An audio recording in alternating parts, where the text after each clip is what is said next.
It was like going up against granite. Hey fight fans, welcome back to another Top 10 Countdown here on Boxing Legends TV. Today we'll be counting down the hardest punching and most feared heavyweight boxers of all time. We have to stress with you guys that this is not a list ranking greatest heavyweights of all time, and all list-making decisions on our channel are entirely our own opinion. We understand and respect that everyone has their own personal preferences. This is just our picks for the most dangerous heavyweights, and we will do our best to explain why we have chosen each fighter as the video continues.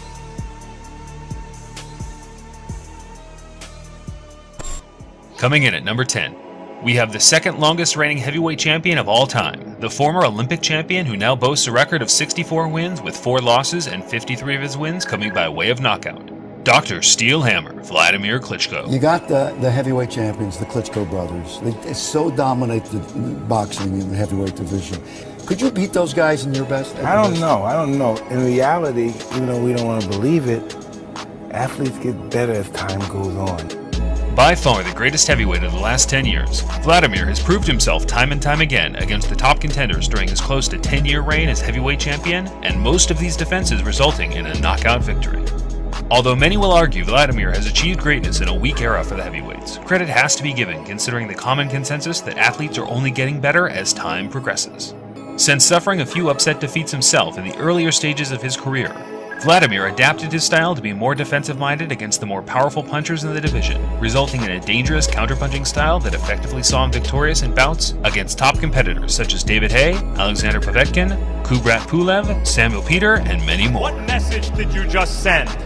Undisputed heavyweight champion of the world, Nash!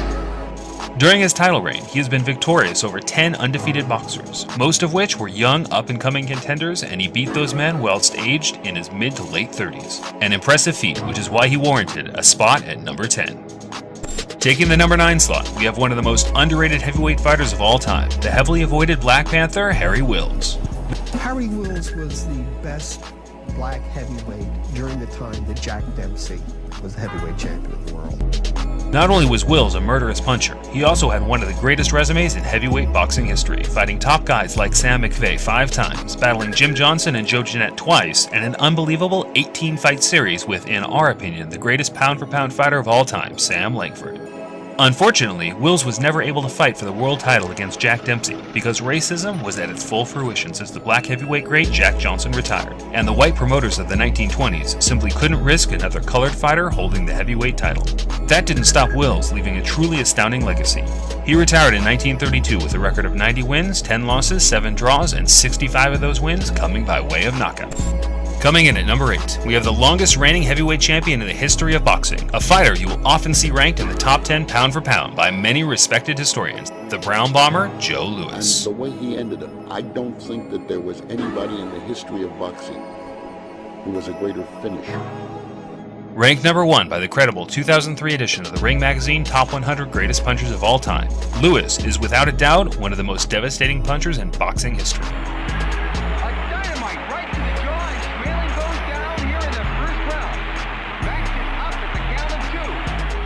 Louis broke the color bar back in 1937 when he defeated James J. Braddock by a devastating 8th-round knockout, and then continued his reign all the way through until March 1st, 1949, when he made his first retirement.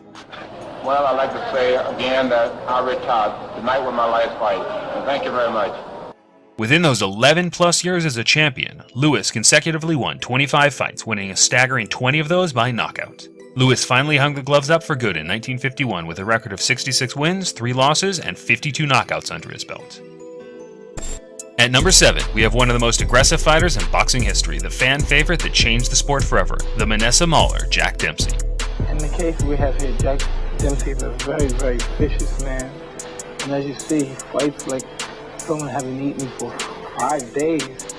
By far the most popular of his time, Dempsey knew what it took to get the fans excited. His all-out aggressive style was unprecedented in the heavyweight division, and he made the upright defensive fighters of the 1920s look silly at times. At the very beginning of round 1, the 6'7" champion is hit with a paralyzing left up to the jaw and sent to the canvas for the first time in his professional career.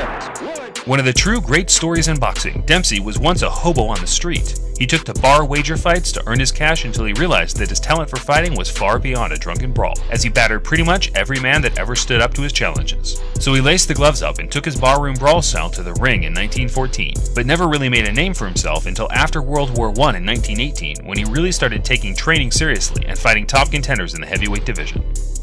In 1919, after stringing a successive knockout streak together, he got his chance to fight for the world title against the huge 6'7" Jess Willard, and to the shock of many, Dempsey completely pulverized him, scoring a staggering 7 knockdowns in the first round. Ringside spectators said it was like watching a man possessed, fighting in a life or death situation.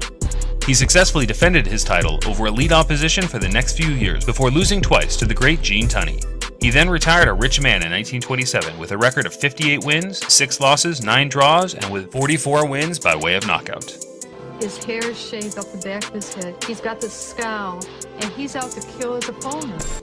Taking the number 6 slot, we have the dubbed Mike Tyson of the 50s and 60s, the most intimidating man on the planet, the Big Bear, Sonny Liston. This is a bad man. When you got hit by Sonny Liston's jab, it felt like you were getting hit with a telephone pole.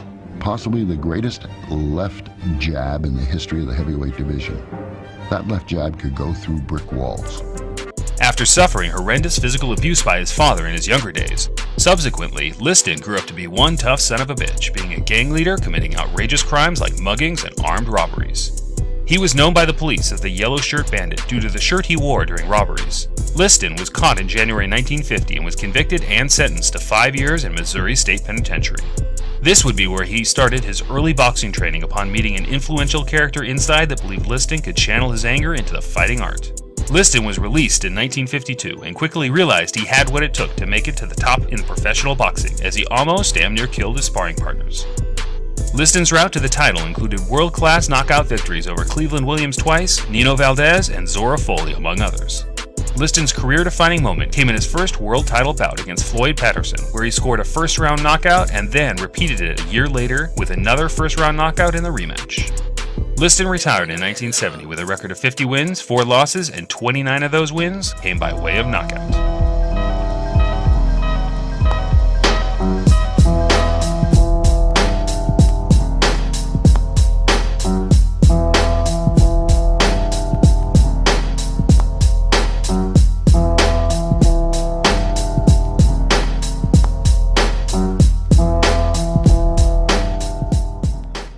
Coming in at number 5, we have the man regarded by many as the hardest puncher in boxing history, the Black Destroyer, Ernie Shavers. I've seen Bobby Foster, I've seen Sandy Sadler, I've seen Joe Frazier at their best. The best one-punch fighter, the one greatest punch I have ever seen, is owned by a man named Ernie Shavers. Larry Holmes once quoted, "Ernie hit me harder than any other fighter. Mike Tyson hit me like a speeding Ferrari, but being hit by Ernie Shavers was like being hit by a Mack truck." Holmes was just one of the many fighters that claimed Shavers as the hardest puncher they have faced, including Muhammad Ali, Ron Lyle, and Randall Tex Cobb. Who's the strongest? No, the strongest man, just in terms of Ernie Shavers. Yeah, man. With an excruciating 68 knockouts in his 74 victories, it's clear to see that his power stayed with him throughout his career. But unfortunately, he was never able to capture a world title, and I guess it's understandable when your only title shots were against the great Larry Holmes and Muhammad Ali. And how Holmes recovered from one of the most savage uppercuts ever thrown in round 7 is still a mystery to this day. We understand that a lot of hardcore boxing fans would have Shavers as a clear number 1 on any pound-for-pound punchers list, but we just felt the caliber of his victories were of a slightly lower class compared to the guys above him. At number 4, we have the undefeated legend of the ring, the Brockton blockbuster Rocky Marciano. Tough as a rock. He was very well named. He would wear you down. It was like going up against granite. Being the only heavyweight champion in the history of boxing to retire undefeated, Marciano used his dreadful overhand right to pound 42 of his 49 opponents into submission.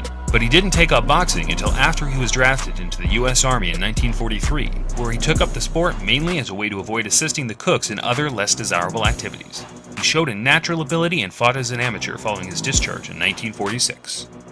As a professional, the knockouts came in quick, as he scored 16 in a row, with most coming in the first or second round. Once he reached title level, he was a dangerous knockout machine that could literally end the fight with any given punch at any time. His crouching pouncing style was very unusual, but ultimately super effective, and he used it successfully when he defeated the experienced Jersey Joe Walcott for the heavyweight title in 1952, which is still regarded to this day as one of the most brutal knockouts of all time. Now watch Rocky's right hand. That's it. In slow motion as Walcott starts to throw a right hand, the Rock beats into it. The World Heavyweight Championship was riding on that one devastating right to the jaw. Marciano retired in 1955 at the age of 31 after defending his title a further 5 times against the best competition available to him. Smashing his way into number 3, we have, in our opinion, the greatest fighter of all time across all weight divisions, the Boston Terror, Sam Langford. Many of the early press releases on him and the write-ups on him described him as a physical freak, that his arms hung so low that he could walk down the street and pick up cigar butts and loose dimes without bending his knees. Someone once said that he was a small man who got a hold of a large man's torso, and I think that's where his power came from. Now, before you flip out in the comment section saying Ali, Robinson, or Armstrong are the greatest ever, ask yourself one simple question. How many fighters do you know that have started their career as a featherweight and moved all the way up to the heavyweight division? Well, we can tell you there have only been 2 as far as our research can tell us, but that is far from why he's the greatest. Once reaching the heavyweight division, he scored over a staggering 100 knockouts, and bear in mind, Langford was often outweighed by 20 or 30 pounds each fight. That's the equivalent of Manny Pacquiao fighting Sergey Kovalev. Outside of the weight disadvantage, he also only stood at 5'7" and took on many guys standing in a range of 6'3" to 6'6". But all of that means nothing if you don't have the resume to back it up. In Langford's case, he actually holds the record for the most Hall of Fame fights in history as well.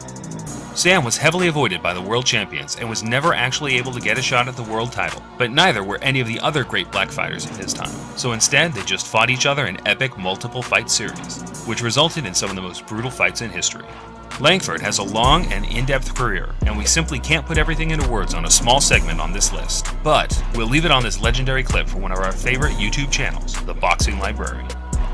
And all through his career, fighting great lightweights, welterweights, middleweights, light heavyweights, and then to put on the capstone that enormous work at heavyweight, over 50 fights against Hall of Fame heavyweights and worthy Hall of Fame heavyweights. People who downtread them go to hell. You don't know what you're talking about. Harry Wills said he was a 6'3", muscular, powerful, athletic heavyweight. Many people do not understand this man's ferocious punch power. He was a freak of nature. Harry Wills said that Sam Langford hit so hard when Langford knocked him out, in one of their fights, he thought he'd been killed.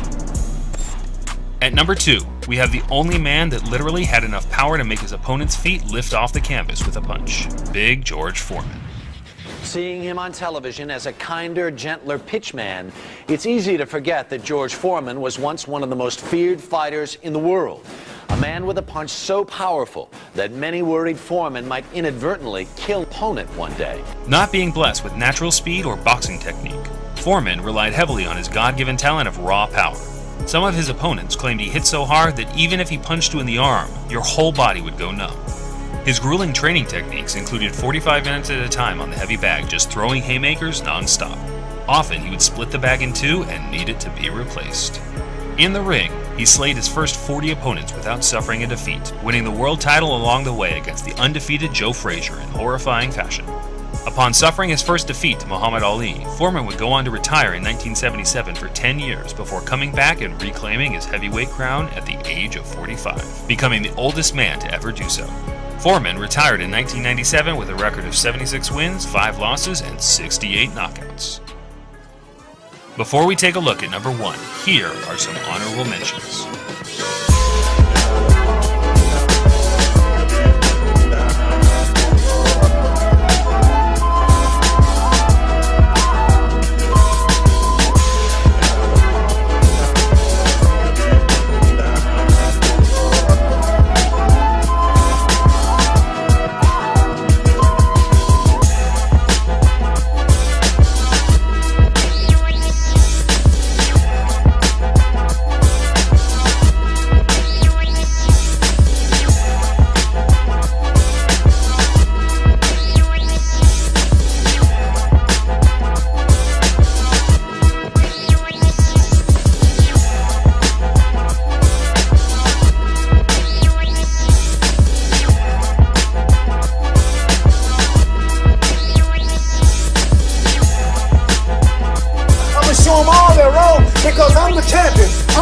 champion. There'll never be one like me.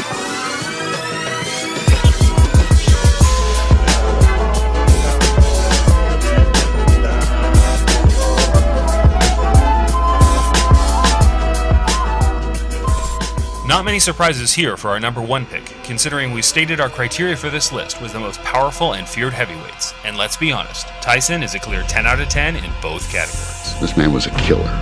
He was there. He came in without a robe. He came in without trappings. He came in to destroy you, and you knew it. He was flattening everybody. And here's this guy walking around with these black trunks and black shoes and looking like, something who had emerged out of the primordial ooze. And Ratliff will sit it out. I want to fight, and destruct the world because I'm the best fighter in the world. Tyson might not have the hardest single punch in boxing history, but it was a combination of his incredible speed and movement combined with his power that just shook up his opponents during his prime from 1985 to 1990. I think it's fair to say, Tyson's documented training is like nothing we have seen from any other heavyweight. The grueling sparring sessions that left many unconscious, the epic pad work with Kevin Rooney as legendary trainer Cus D'Amato kept his watchful eye on him at all times. And by the time he stepped in the ring, he was ready to wage war.